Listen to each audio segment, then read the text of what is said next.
Hello दोस्तों, स्वागत है आप सभी का रोजगार मलिक चैनल पर। दोस्तों, आज हम आपके लिए आधुनिक भारत में शिक्षा का विकास से संबंधित कुछ महत्वपूर्ण क्वेश्चन लेकर आए हैं जो बार बार एग्जाम में पूछे जाते हैं। चलिए दोस्तों, स्टार्ट करते हैं बिना किसी देरी के। आपका पहला क्वेश्चन है, भारत में अंग्रेजों ने प्रथम मदरसा कहाँ स्थापित किया था? मद्रास में, बम्बई में, अलीगढ़ में या कलकत्ता में?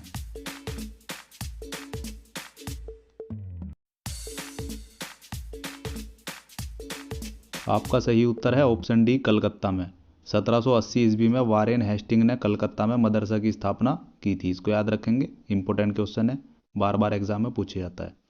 चलिए दोस्तों, अगला क्वेश्चन देखते हैं। Question number 2, Asiatic Society of Bengal के संस्थापक कौन थे? Sir William Jones, Wilkins, Max Muller, James Prinsep? आपका सही उत्तर है option A, sir Williams Jones. 1784 ईस्वी में हेस्टिंग्स के सहयोगी सर विलियम जोन्स ने एशियाटिक सोसाइटी ऑफ बंगाल की स्थापना की ताकि एशिया के सामाजिक तथा प्राकृतिक इतिहास का अध्ययन किया जा सके। इसको याद रखेंगे, इंपॉर्टेंट क्वेश्चन है। चलिए अगला क्वेश्चन नंबर 3, वाराणसी में प्रथम संस्कृत महाविद्यालय की स्थापना किसने की थी? Jonathan Duncan, Warren Hasting, Lord Macaulay, Bankim Chandra Chatterjee?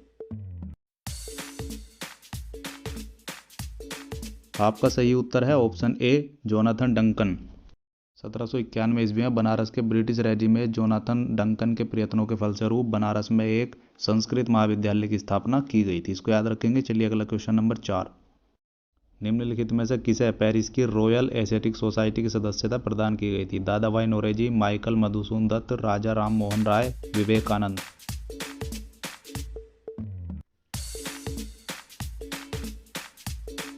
आपका सही उत्तर है option B, Michael Madhusudan Dutt.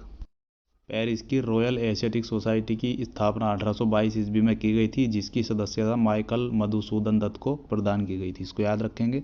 चलिए अगला क्वेश्चन देखते हैं। क्वेश्चन नंबर 5, किस अंग्रेज ने सर्वप्रथम भगवत गीता का अंग्रेजी में अनुवाद किया था? विलियम जोन्स, चार्ल्स बिकलिंग, अलेक्जेंडर कनिंघम, जॉन मार्शल?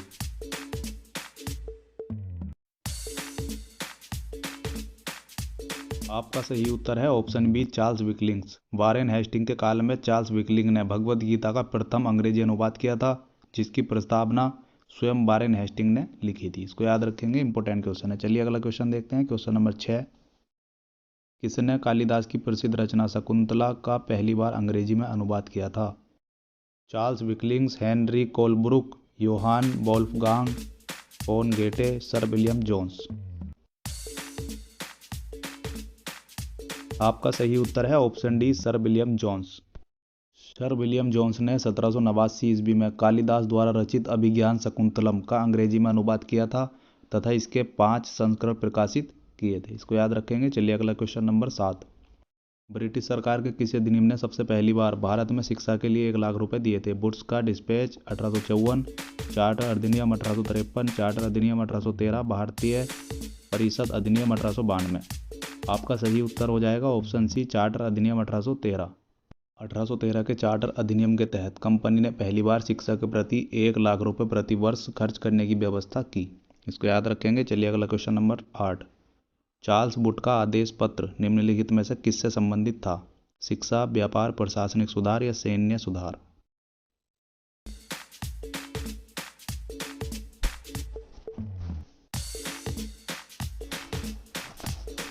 आपका सही उत्तर हो जाएगा ऑप्शन ए, शिक्षा।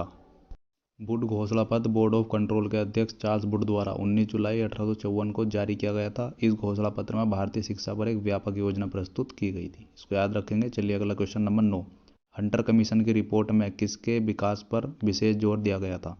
बालिकाओं की शिक्षा के, उच्च शिक्षा के, प्राथमिक शिक्षा के या तकनीकी शिक्षा के?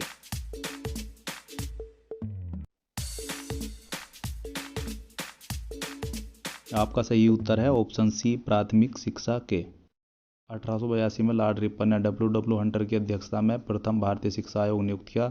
इस आयोग की रिपोर्ट में प्राथमिक शिक्षा के सुधार एवं विकास पर विशेष जोर दिया गया था। इसको याद रखेंगे। चलिए अगला क्वेश्चन नंबर 10, प्रथम भारतीय शिक्षा आयोग की नियुक्ति किसने और किस वर्ष की थी? लॉर्ड रिपन ने 1882 में, लॉर्ड विलियम्स वेडरबर्न ने 1885 में, लॉर्ड कर्जन ने 1905 में, लॉर्ड रिटन ने 1880 ईस्वी में?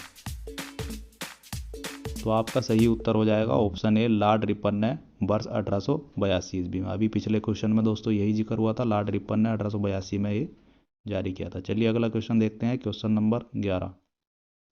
नेशनल काउंसिल ऑफ एजुकेशन की स्थापना कब हुई? 15 अगस्त 1903, 15 अगस्त 1904, 15 अगस्त 1905, 15 अगस्त 1906।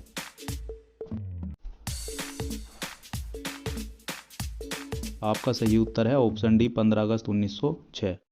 15 अगस्त 1906 को राष्ट्रीय शिक्षा परिषद या नेशनल काउंसिल ऑफ एजुकेशन की स्थापना की गई थी। इसको याद रखेंगे, इंपॉर्टेंट क्वेश्चन है, बार बार एग्जाम में पूछे जाता है।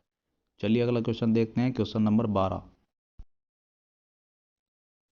शैंडलर आयोग संबंधित था न्यायपालिका से, राजस्व प्रशासन से, शिक्षा से या पुलिस प्रशासन से? आपका सही उत्तर है ऑप्शन सी, शिक्षा से। शैंडलर आयोग शिक्षा से संबंधित था। वर्ष 1917 में सरकार ने कलकत्ता विश्वविद्यालय की संभावनाओं के अध्ययन तथा रिपोर्ट के लिए यह आयोग नियुक्त किया था। इसको याद रखेंगे। चलिए अगला क्वेश्चन नंबर 13। शिक्षा में सुधार हेतु ब्रिटिश सरकार ने शैंडलर विश्वविद्यालय आयोग कब नियुक्त किया? 1919, 1917, 1921, 1896। अभी पिछले क्वेश्चन में बताया तो दोस्तों आपका सही उत्तर हो जाएगा ऑप्शन बी, 1917। 1917 में सरकार ने शिक्षा से संबंधित शैंडलर आयोग नियुक्त किया था। इसको याद रखेंगे। चलिए अगला क्वेश्चन देखते हैं, क्वेश्चन नंबर 14। लॉर्ड मैकाले किससे संबंधित थे? सेवा के सुधार से, सती प्रथा की समाप्ति से, अंग्रेजी शिक्षा से या स्थायी बंदोबस्त से?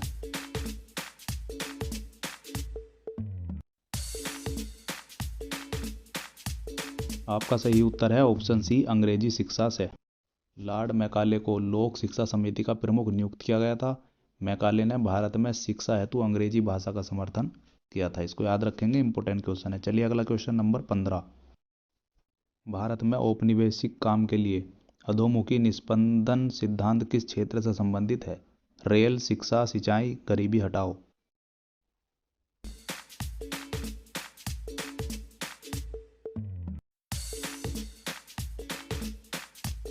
आपका सही उत्तर है ऑप्शन बी, शिक्षा।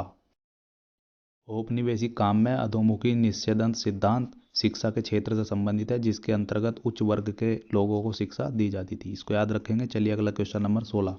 भारत की शैक्षणिक नीति में फिल्ट्रेशन थ्योरी के प्रतिपादक कौन थे?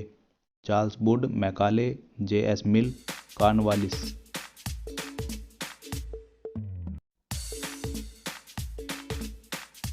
आपका सही उत्तर है option B, Lord Macaulay. Lord Macaulay का कहना था कि सीमित साधनों से समस्त जनता को शिक्षित करना असंभव है, इसलिए उन्होंने फिल्ट्रेशन थ्योरी से उच्च वर्ग के लोगों को शिक्षित किया। चलिए अगला क्वेश्चन देखते हैं, क्वेश्चन नंबर 17। भारत में आधुनिक शिक्षा प्रणाली की नींव किससे पड़ी थी? 1813 का चार्टर अधिनियम, 1835 के मैकाले के संस्मरण पत्र, 1882 का हंटर आयोग, 1854 का वुड्स का डिस्पेच? आपका सही उत्तर है ऑप्शन बी, 1835 के मैकाले के संस्मरण पत्र। भारत में आधुनिक शिक्षा प्रणाली की नींव 1835 के मैकाले के संस्मरण पत्र के द्वारा पड़ी थी। इसको याद रखेंगे। चलिए अगला क्वेश्चन नंबर 18। किसके शासनकाल में भारत में अंग्रेजी शिक्षा आरंभ की गई थी? Lord William Cavendish Bentinck, Lord Hardinge, Lord Minto, Lord Dalhousie?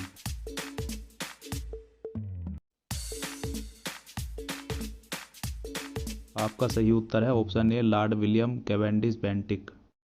Governor general Lord William Cavendish Bentinck के शासनकाल में 7 मार्च 1835 को अंग्रेजी शिक्षा आरंभ की गई थी। इसको याद रखेंगे। चलिए अगला क्वेश्चन नंबर 19। भारत में प्रथम 3 विश्वविद्यालय कोलकाता, मद्रास और बम्बई की स्थापना किस वर्ष की गई थी?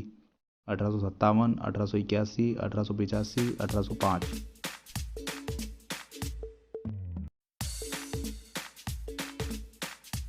वुड के डिस्पैच को आधार मानकर लंदन विश्वविद्यालय की तर्ज पर ब्रिटिश भारत में 3 विश्वविद्यालय कलकत्ता, मद्रास एवं बम्बई की स्थापना 1857 में की गई थी। इसको याद रखेंगे। चलिए अगला क्वेश्चन देखते हैं, क्वेश्चन नंबर 20। किसके सतत प्रयत्नों से बम्बई में प्रथम महिला विश्वविद्यालय की स्थापना हुई थी? दयाराम गिंडुमल, डी.के. कर्वे, रमाबाई, महादेव, गोविंद रानाडे? आपका सही उत्तर है ऑप्शन बी डी के कर्वे। डी के कर्वे के सतत प्रयत्नों से वर्ष 1916 में बम्बई में प्रथम महिला विश्वविद्यालय की स्थापना हुई थी। इसको याद रखेंगे। चलिए अगला क्वेश्चन देखते हैं। Question number 21। Mohammedan Anglo oriental college Aligarh की स्थापना किस वर्ष हुई थी? 1876, 1891, 1875, 1874।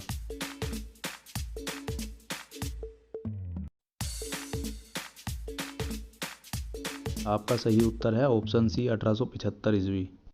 Mohammedan Anglo oriental college Aligarh की स्थापना 1875 ईस्वी में हुई थी। इसको याद रखेंगे, बार बार एग्जाम में पूछा जाता है। चलिए अगला क्वेश्चन देखते हैं। Question number 22। 1817 में डेविस हैरियस द्वारा प्रसिद्ध हिंदू कॉलेज की स्थापना कहाँ की गई थी? आगरा में, कलकत्ता में, पटना में, वाराणसी में।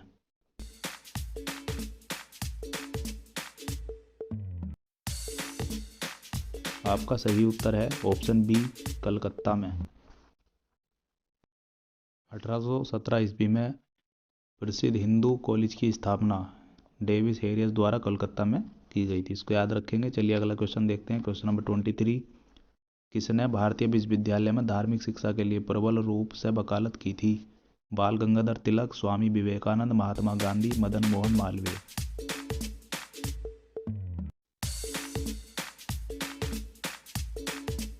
आपका सही उत्तर ऑप्शन डी मदन मोहन मालवीय।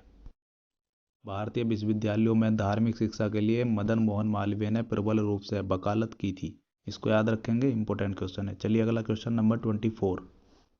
बनारस हिंदू विश्वविद्यालय का शिलान्यास निम्न में से किसने किया था? Madan Mohan Malviya, Maharaja Vibhuti Narayan Singh, Lord Hardinge, Annie Besant.